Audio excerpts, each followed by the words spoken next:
Welcome to the Northumberland Festival of the Arts.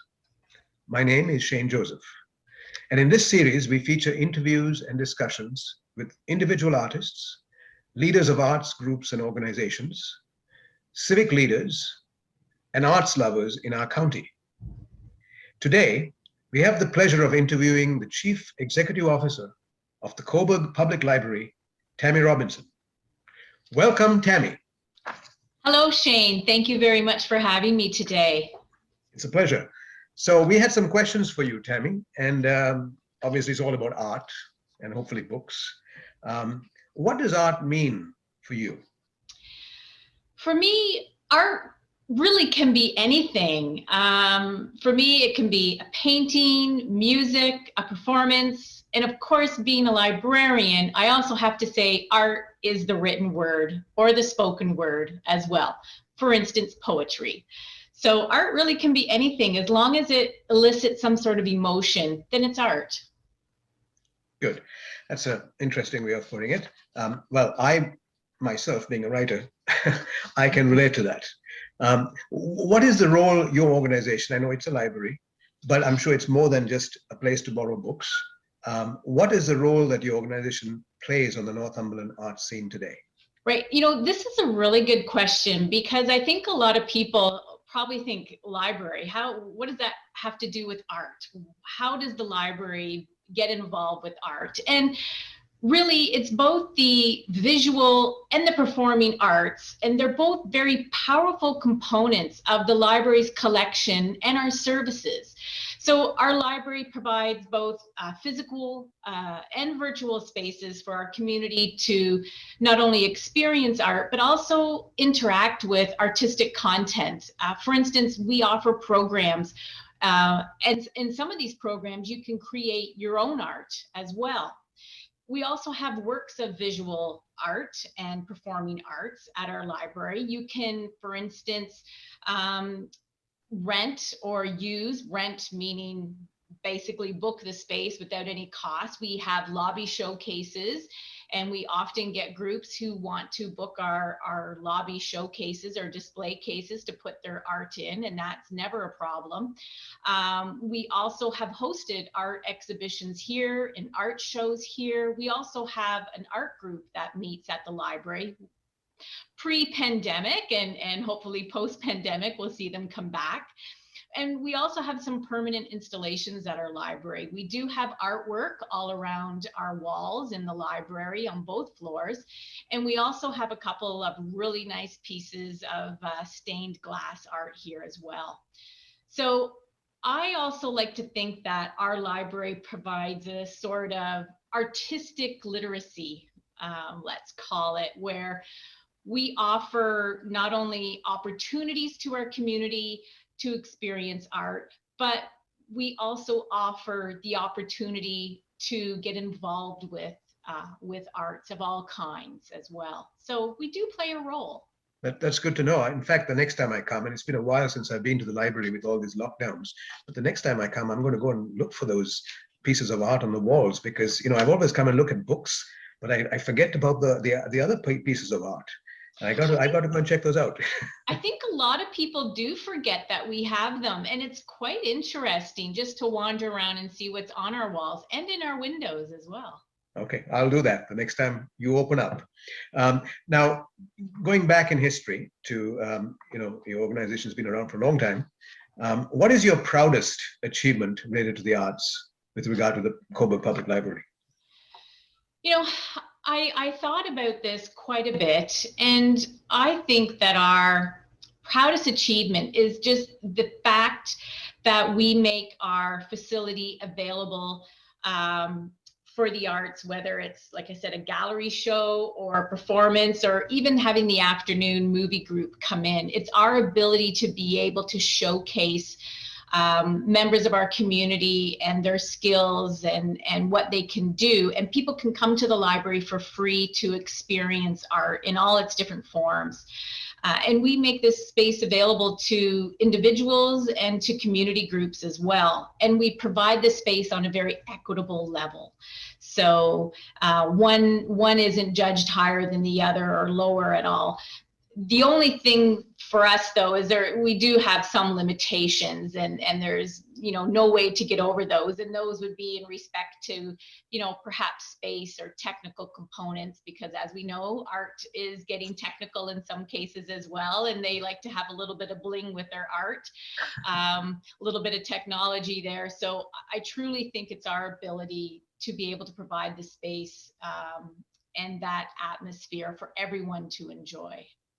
I remember one particular incident. It was probably before you came to the library, where artists were lined up, and it was organized by the Cobourg Public Library, where the readers would come in and rent us for an hour.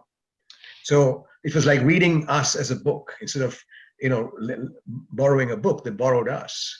Yes, the human library. That's right. Human library, so popular. Yes, yes. And I hope you bring it back.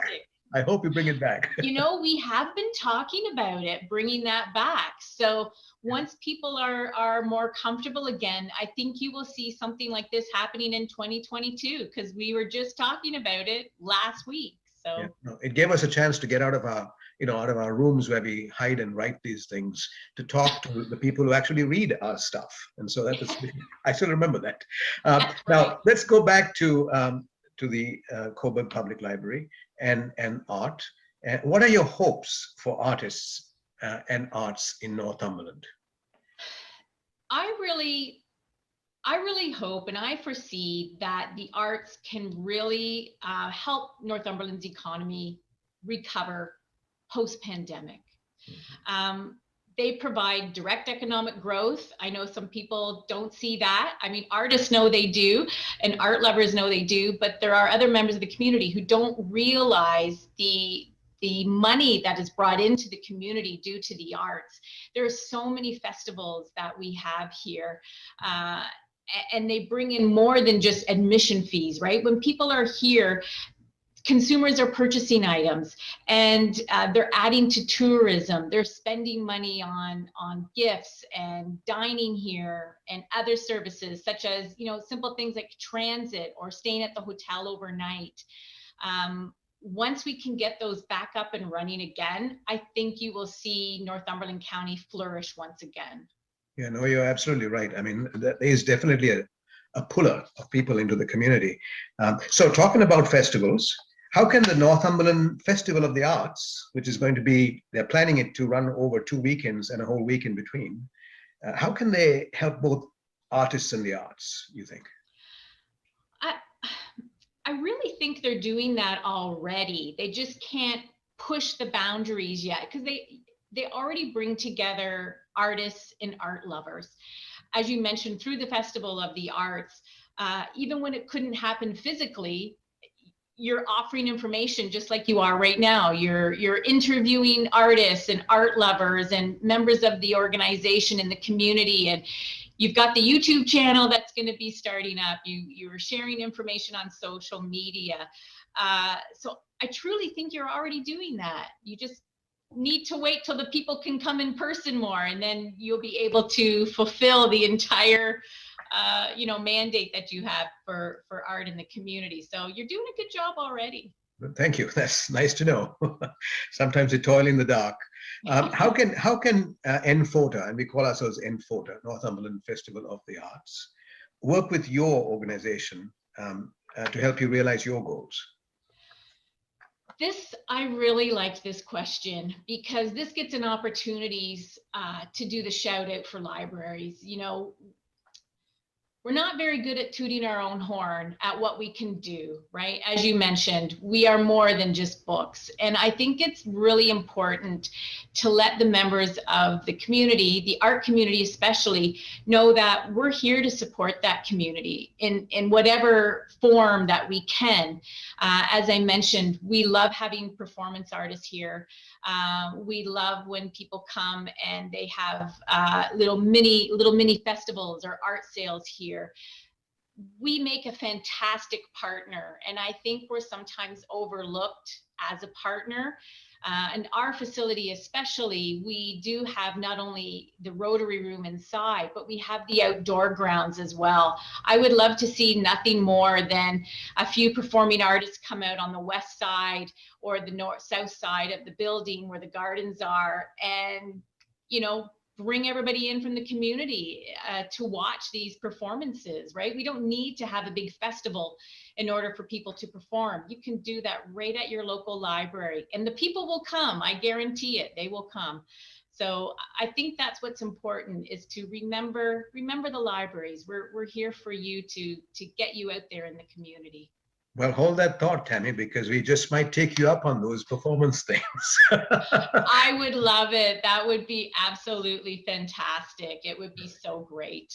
Well, it's great to know that you guys like to partner with us, and we will certainly take that under consideration. I will pass it on to the steering committee, and I'm sure they're going to see this video and they're going to make a note. So stay tuned. You will be called upon. And I want to thank you today for giving us your time and giving us your ideas and your requests. Is there anything, a last minute thing you'd like to pop to us at this point? No, other than just saying, I'm so excited that you thought of libraries. It really makes me happy that the art community considers the library as an important part of your organization, to help in the organization in any way we can. So again, I really appreciate you reaching out to me. I was thrilled when I got your email. Excellent, thank you. You have no problem with me being a writer. Bookshops and libraries are my favorite homes. Fantastic.